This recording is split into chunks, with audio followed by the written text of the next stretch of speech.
Hoy recordamos con tristeza y nostalgia el día que cambió la historia de Armenia y del Quindío. Recuerdos de momentos de dolor y pérdida, pero también de solidaridad y resiliencia. Que la historia nos enseñe y nos recuerde la importancia de la unidad y el apoyo en momentos de adversidad. Armenia siempre en pie.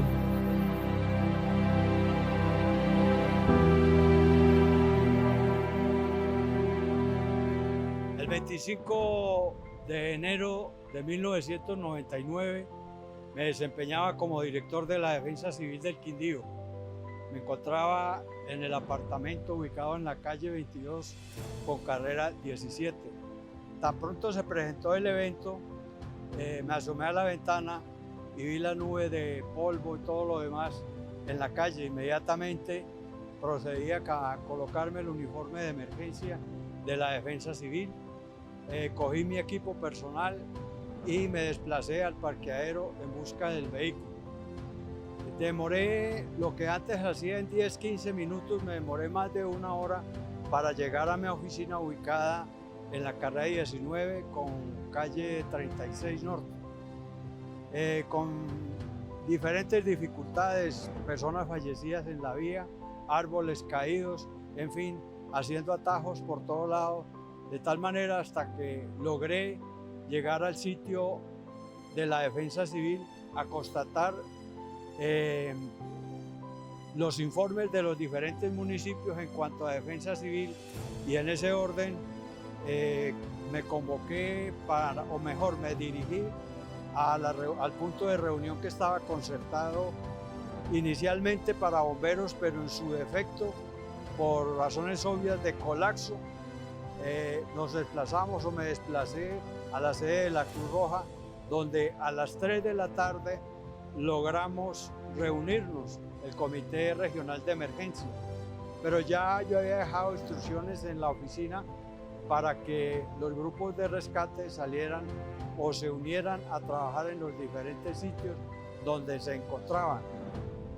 En el lugar del Comité Regional de Emergencia, en el sitio de reunión o el centro de operaciones, hubo la presencia de las diferentes instituciones.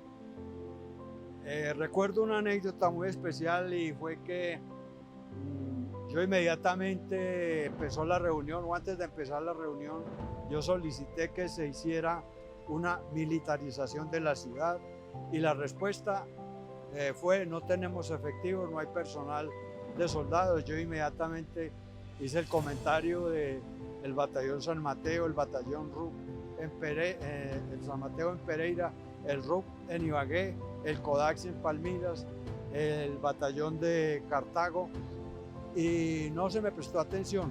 Ya desafortunadamente, cuando la situación se salió de las manos, entonces ahí sí se pensó en la militarización.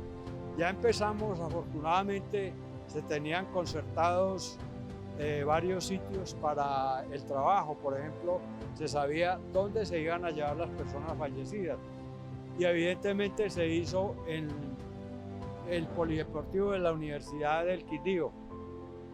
Asimismo, se tenían unos sitios que nosotros llamábamos MEC, o sea, módulos de estabilización y clasificación de pacientes. Se pensó en el terminal de transporte ya con antelación. Se hizo igualmente en el almacén La Candelaria, que quedaba detrás de bomberos, y el Parque Sucre, básicamente esos tres. Se inició a las 3 de la tarde, ya nuestros grupos estaban haciendo rescates, ya el hospital estaba sobresaturado, y ya siguió llegando, empezó a llegar el apoyo de diferentes instituciones. En fin, a las 5 de la tarde llegó el señor presidente de la República. A las 5:30 más o menos que estábamos, hubo el colapso de la pared aquí de la asamblea donde estamos transmitiendo, quedó inclinada con el sismo principal. Entonces mucha gente vino acá a mirar qué había pasado, y resulta que en la réplica de las 5:30, entonces esa pared cayó y quedaron varias personas comprometidas.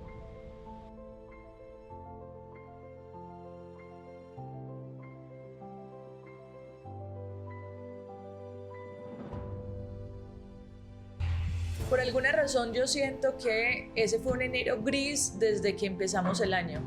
Yo tenía 8 años, sentía como que todo el tiempo estaba lloviendo, además porque en mi casa había sucedido algo bien complejo, y era que mi abuela, que era la matrona de toda la familia, no solamente de la familia sino del pueblo, porque mucha gente llegaba donde ella: doña Adelita, tiene frijolitos que usted los hace muy buenos, a comer. Falleció el 11 de enero, y eso generó como una situación bien compleja en la familia, porque una tía estaba en Estados Unidos, entonces tuvimos que esperar a que la tía llegara. Y yo recuerdo que con 8 años, como corriendo en medio de toda la casa y en medio de toda la situación, y en ese contexto como tan complejo donde todo se veía lúgubre, pues nos enfrentamos al terremoto. Y en eso hay una situación muy particular, y es que justo pues un par de días después de la muerte de mi abuela, fallece mi tío Fernando en el terremoto. Yo soy de Montenegro, y el recuerdo que tengo era como la mezcla de las tejas quebradas con el resto de flores de las coronas fúnebres que habían quedado en la casa, porque habían velado a mi abuela en la casa, algunos muros tarjados, todas mis primas y primos durmiendo en la casa de mis papás, porque todos mis primos, hombres y mayores, y en conjunto con mi papá y otros tíos, se fueron a buscar a mi tío Fernando, que sabíamos que estaba en un edificio del centro tomando café ese día, y que también por las retroexcavadoras, toda la situación pues como tan compleja en ese momento, no podían excavar para desenterrarlo. Y sé que todos mis primos y mis tíos fueron a ellos mismos desenterrarlos. Incluso yo recuerdo que en la casa hay un recorte de periódico, porque es una foto y un reportaje de ellos donde manifiestan que pues estaban haciendo esta labor de rescate. Creo que el terremoto y los meses siguientes fueron meses que definitivamente transformaron la historia del departamento del Quindío, porque fueron meses como si se hubieran detenido en el tiempo. Lo que veíamos todos los días eran carros que llegaban con víveres, empezamos a recibir leches de otros países que no conocíamos, y parecía como si nos pudiera arrancar nuevamente la cotidianidad. Sin embargo, yo creo que hoy en el departamento del Quindío tenemos que replantearnos muchas cosas, porque el terremoto que fue hace 26 años, pues como lo decía hace un momento, partió la historia del departamento del Quindío, pero también tenemos que reflexionar y preguntarnos qué ha venido sucediendo después y qué es lo que tenemos que hoy reconstruir nuevamente, porque creo que ese proceso de reconstrucción, si bien se levantaron los muros, muchas otras cosas no se pudieron reconstruir, como la economía, las lógicas, las tradiciones, incluso los vínculos familiares.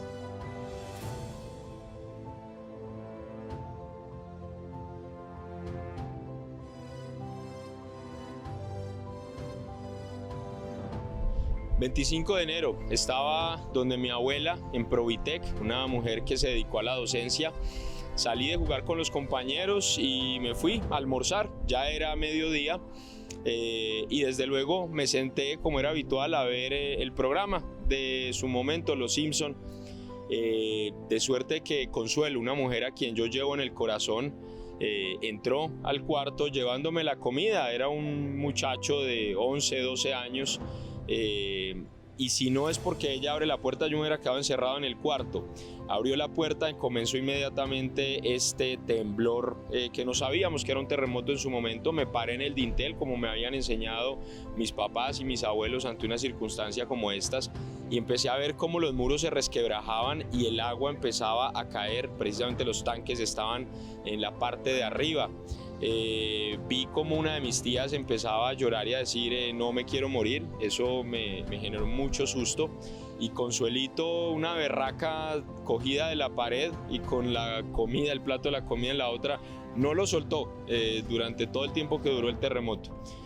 Terminamos asustados, bajo las escaleras y veo cómo había escaleras que se habían perdido, y el fondo donde estaba jugando hacía 15, 20 minutos, parte de la cancha también se había ido. no había celulares, mis padres llegan muy asustados a buscarme como hijo. Mi padre era médico y de ahí pues lo primero que él hizo fue tratar de buscar el cobijo de su familia, buscar víveres y demás, pero también su hiper estaba estallado. Nos fuimos a ver qué había pasado en la clínica y ahí fue cuando empezamos a ver el horror, heridos, muertos que no tenían ni siquiera la sábana para cobijar esa digna muerte y que tocaba incluso poner las camisetas hacia arriba. Caos, ambulancias, vivíamos ahí en el Parque Fundadores y recuerdo que los días incluso posteriores al terremoto, una semana después, ya las sirenas de las ambulancias ni siquiera sonaban como era habitual, sino ya precisamente como descargadas de tanto uso que habían tenido. En efecto fue una tragedia, marcó para siempre nuestra familia y desde luego también al departamento del Quindío. Gracias a Dios no tuvimos ninguna ausencia de carácter de alguna persona que se haya faltado, pero sí de carácter físico, y a todas las personas que tuvieron alguna persona que se despidió el 25 de enero, nuestro sentido pésame. Este escenario debe ser conmemorado porque precisamente marcó a los quindianos y a los armenios para siempre.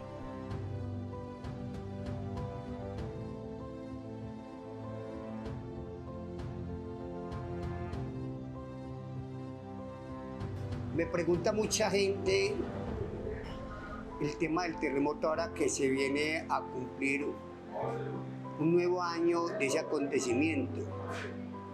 Yo no me canso de decir que yo siempre he admirado la clase empresarial del departamento del Quindío porque ha demostrado mucha resiliencia, mucha capacidad, mucho trabajo, mucho tesón. Después del terremoto a los empresarios se nos vino muchos días difíciles. La gente sin empleo, sin ingresos, no compraban y otro mundo de cosas.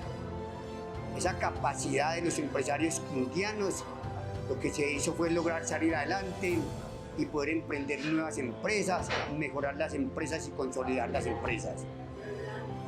Sería bueno recordarle a los quindianos también que el departamento del Quindío hace poco tuvo otro terremoto, un terremoto de la salud, el famoso COVID. 2 años con todas las problemáticas en el tema laboral, en el tema empresarial. Y nuevamente los empresarios quindianos salieron adelante. Yo no hago sino un reconocimiento general. Independiente de los momentos y las dificultades que vivamos, los empresarios quindianos han demostrado que son los mejores de este país. Un terremoto, un COVID 2 años, una economía corta, con muchas dificultades por ser un departamento pequeño. Cierto, los empresarios hemos vivido días difíciles, pero también es cierto que los empresarios quindianos son los más grandes de este país. 26 años después recordamos con dolor y nostalgia, pero también celebramos la fuerza, la resiliencia y el espíritu indomable del pueblo quindiano. Hoy honramos la memoria de las víctimas y rendimos tributo a la valentía de quienes se levantaron y reconstruyeron. Que su ejemplo nos inspire a enfrentar cualquier adversidad con coraje y esperanza. Armenia Quindío sigue en pie.